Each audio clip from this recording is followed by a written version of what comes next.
but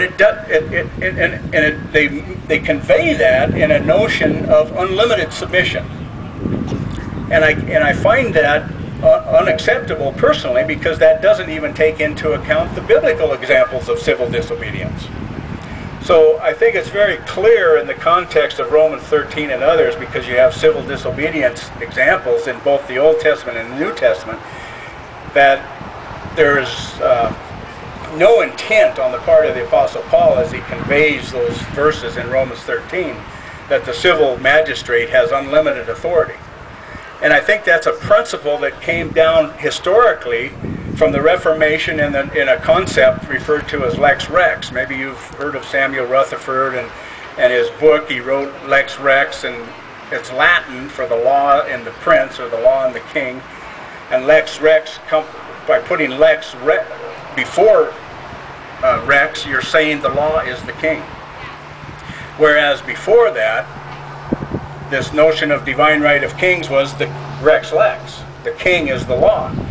And quite frankly, that was very well understood early on in America. It was very entrenched in the thinking of our founders. And that's why we have a constitutional system rather than a democracy. Presuppositionally, a democracy is very conducive to a secular and evolutionary worldview. I don't know if you've ever thought about that. But in the concept of, and thank God for John and others who have been teaching this notion of a republic versus democracy, the rule of law versus mob rule, people are beginning to understand that. But that's why we have the system that we have, because our founders understood that the law is the king. The king is not the law. And that's what we mean by the rule of law. And please don't be snookered by the statists when they advocate the rule of law. And what they really mean by that is that we are to submit to the law, whether it's an edict by the judge, or by the executive order by the president, or by the Congress. That's not what the rule of law means. In our nation, thanks to our founders, the rule of law means that it is subservient under the Constitution.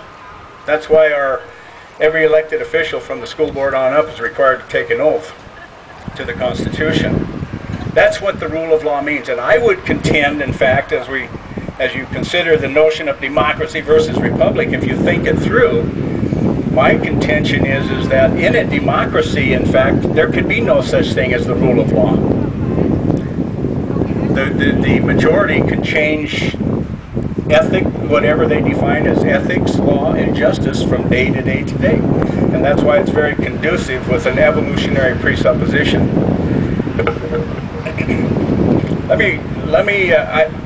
In all my reading, I've come across one paragraph that I think states this principle more succinctly than anything else I've ever read, and it's from John Randolph Tucker's Commentaries on the Constitution.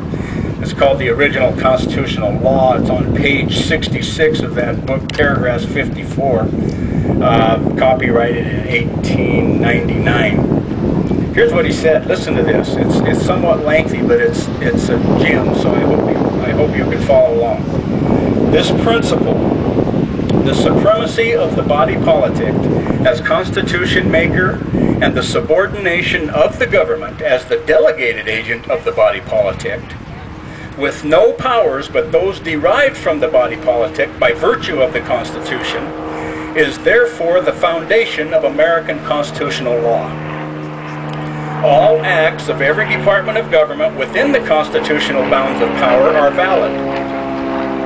All beyond bounds are iratum et inane, Latin for null and void. Government, therefore, has no inerrant authority. Catch that. Government has no inerrant authority, but only such as is delegated to it by its sovereign principle. Governments may transcend the limits of this authority, as we see time and time again in our day and age, but its acts are nonetheless void. It cannot, by usurpation, jurily enlarge its powers, nor by construction stretch them beyond the prescribed limits. The idea, says Tucker, that usurpation or necessity or a supposed extension as the consequence of custom or progress of society, isn't that insightful, can make jure any power not constitutionally conferred is contrary to American political science, fatal to the liberties of the people, and is only a wicked pretext for the violation of sworn obligations. In other words, sworn oaths to the Constitution. Here's what he goes on. Such an idea would really mean this, that persistent usurpation of power by a government, acting under the prescribed limitations of a written constitution, could actually amend and change that constitution, by which its terms can only be amended and changed by the body politic itself. It would make government, follow along here, this is wonderfully said. It would make government a self-creator of its own powers, instead of the creation of the body politic with only delegated powers. It would take sovereignty from the people and vest it in their government, and transfer all political authority by flagrant usurpation from the body politic to the omnipotent government. And this is what he said in the last sentence.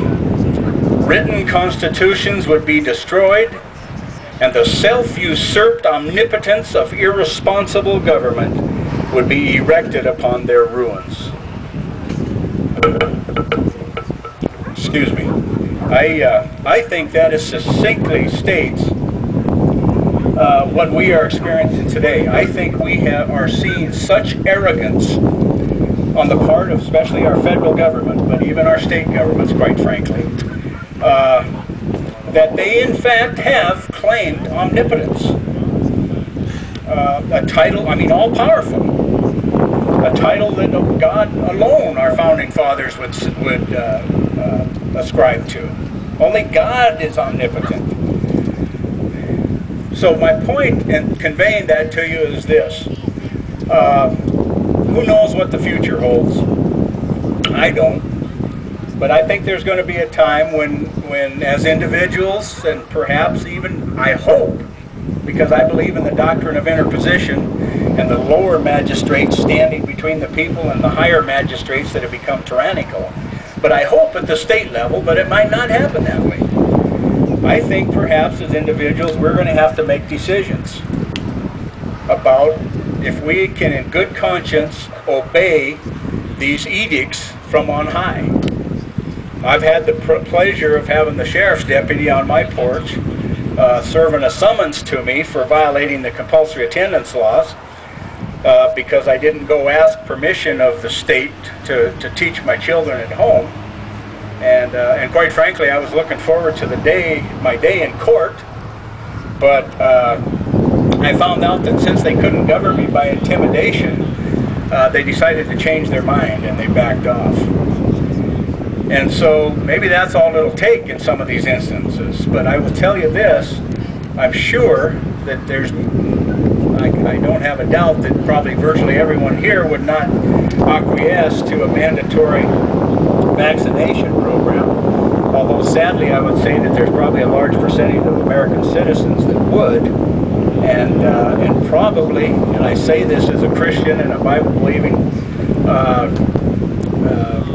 God-loving individual, unfortunately, I think there would be a large number of pastors in our pulpits that would be exhorting their people to obey those types of edicts. And I think that's, quite frankly, a misunderstanding of our obligation as citizens insofar as our relationship to the civil magistrate. The gentle goat as you cross the street refuses to let go when you get to the other side.